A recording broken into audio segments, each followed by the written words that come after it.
So let's talk about hardware, specifically 3x3 hardware, since 3x3 and one-handed are the only events where I really know what I'm talking about. So I get a lot of questions about hardware, and they all have varying degrees of annoyingness, from people asking me to recommend a cube for them, to people literally asking me to give them my main 3x3. And I've just gotten tired of answering all of them when I could be answering much more important questions. So I'm just going to answer as many of the hardware questions as I can all at once in this ramble video. So a lot of people already know what I'm about to say, but I figured it's time to set the record straight for everyone who either doesn't know this or doesn't want to believe it. So here is the big truth about 3x3 hardware.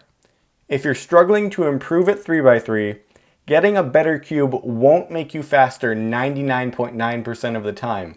Hardware doesn't matter nearly as much as people think it does. The only big exception is if you're using a Rubik's brand or a dollar store cube or something like that. In that case, upgrading to a better cube will make you faster, but again, that's the only exception.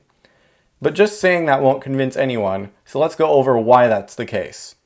In this explanation, I'm going to be making the assumption that the more expensive a cube is, the better it is, which has some exceptions, but it's more or less true on average, and it makes this whole explanation much clearer.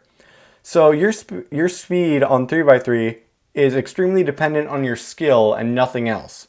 And your skill includes things like your knowledge of F2L, your ability to turn well, the algorithms you know, your look ahead, and things like that. Now here's the important part. A better cube in this context is basically just a way to be able to turn faster and more fluidly. But in 99.9% of cases, your TPS in a solve is limited by your skill. It's limited by your mind and not by your hands. And to rephrase that, it's limited by you, not by your cube. And that's why a better cube won't make you faster. And this is true even if your cube is bad. A slow cuber with a bad cube will still be a slow cuber with a really good cube, because a better cube doesn't make you have more skill and knowledge. And in general, there is very little correlation between what cube you have and what times you get. There are lots of really fast people that use cheap cubes like MF3RS2Ms, and there are a lot of slow people that use the GAN 356X. And this explanation does gloss over some things, like how different cubes feel different, and the different feels may make someone do a lot better with one cube than another.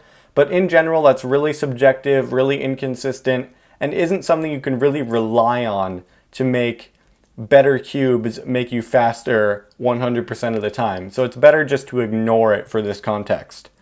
So there are some caveats to this point. Having a good cube matters a lot at the really high level, but at a low level, your cube barely matters at all. And the low level is where people are asking me to recommend cubes for them. Your cube barely matters at the low level for two main reasons. First one is that you have so many other ways to get faster by improving your skill and knowledge. And the second one is that any cube will be fluid when you're turning at really slow speeds and using really basic finger tricks.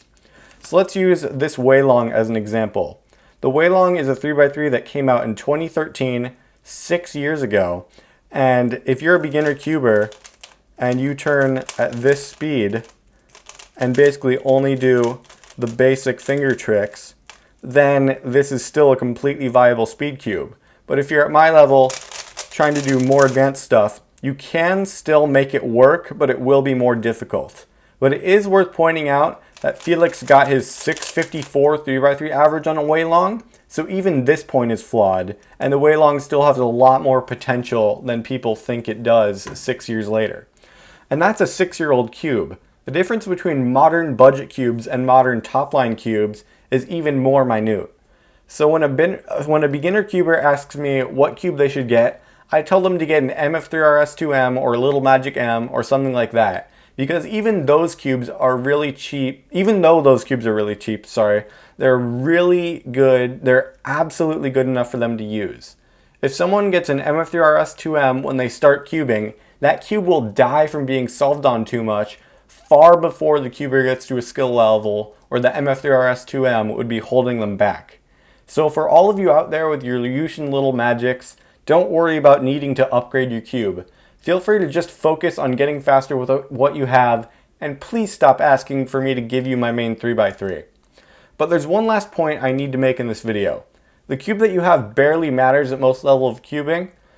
The cube that you have barely matters at most levels of cubing, and the cube you have doesn't matter at all if you don't take lubing and tensioning into account. Whether you get a $5 cube or a $35 cube, if you don't lube it or tension it, it will feel like garbage within a month or two either way. But screwdrivers are like $1 and lube isn't expensive either, so please get some and learn how to use it. It's not difficult and it will make your cubing life much easier. And the one last thing I want to say is that this does apply a little bit to other events. Basically, the general point is that there's a point where, how do I phrase this? Sorry. There is a certain point where beyond that, improving your hardware won't help. So let's talk about 7x7. If you're upgrading from like a mini Shengshao or a V-Cube to like the Spark 7x7 or something like that, then that will be really helpful. But if you're upgrading from the Haze 7 to the Spark, that will barely have an effect at all. And of course your skill level and stuff matters as well. So it's just more complicated, and 3x3 is where I really know what I'm talking about. So that's everything I wanted to say about hardware. I hope that this was eye-opening to some of you and that it was bearable to those of you who already know this. So thank you for watching, and I hope you have a nice day.